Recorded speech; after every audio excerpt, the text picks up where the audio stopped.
Guys, I wanted to show you this eye gel that the company sent me. I really like this company. I trust them. Everything that I've received from them has been like very well made and high quality. It is backed by a veterinarian. It's called HICC. This one is the pet eye relief gel. So I have a dog here. She's like a small, medium-sized dog that definitely has, you could see like a ton of eye stains and some eye issues. So they actually sent this to me because they saw a picture of my dog and thought this would help. I think for something like this, you do have to use it regularly to really see the big difference. But, you know, I love my dog. She is so sweet. She's such a good dog to me and my family, and I just want to help her if I can.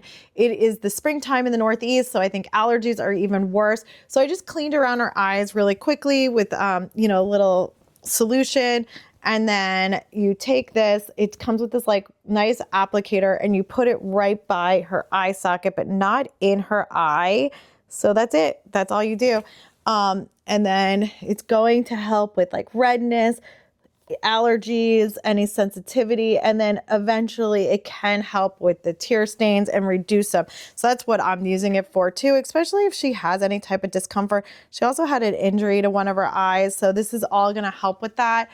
So again, just like that consistency, and I will update this after I use it regularly for a while, and hopefully we'll see like a pretty big difference with her eye stains. It's good for redness, swelling, dryness, itching, irritation. Really good for cats and dogs. And again, with like spring season, like she's outside, she's in the grass, you know, all those things can start to irritate her. She is just such a good dog and we want to take care of her. So really recommend this product. I fully believe that this brand is one of the best brands to get for pets. Really high quality, and I love everything they have sent me so far. So highly recommend them.